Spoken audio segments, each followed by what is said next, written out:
नमस्कार, मैं निशा देशपांडे। आज मैं आपको साड़ियों की गाथा सुना रही हूँ। आज मेरी बीसी थी, मुझे किटी पार्टी में जाना था।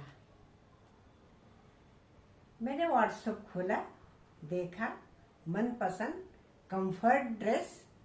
अरे वाह, मुझे तो भारतीय पोशाक साड़ी बहुत पसंद है, क्योंकि स्त्री की शारीरिक बनावट की दृष्टि से साड़ी एकदम उचित, चारों तरफ हवादार, सुलभ में जाने के लिए सुलभ।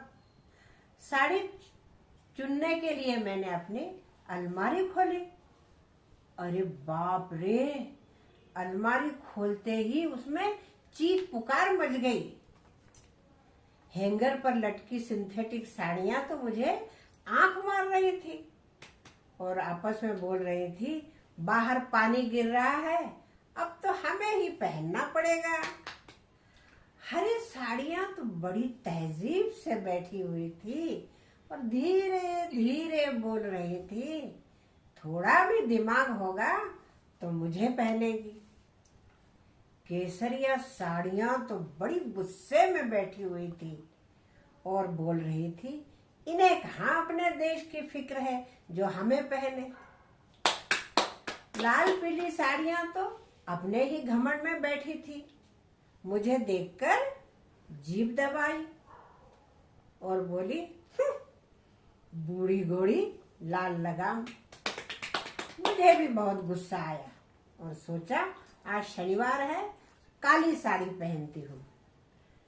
जैसे ही साड़ी को मैंने हाथ लगाया तो काली साड़ियां दूसरी साड़ियों को अंगूठा दिखाकर नाचने लगी और बोलती है, हम काले हैं तो क्या हुआ दिल वाले हैं, हम काले हैं तो क्या हुआ दिल वाले हैं, हम तेरे तेरे तेरे चाहने वाले हैं, हम काले हैं तो क्या हुआ दिल वाले हैं।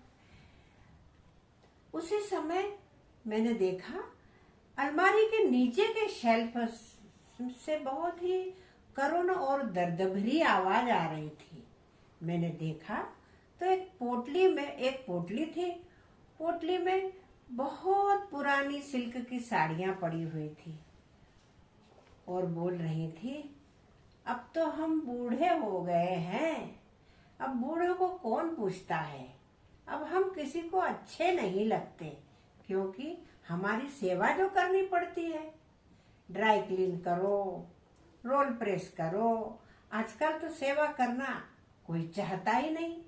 हम बूढ़े सालों से तो एक कोने में ही पड़े रहते हैं।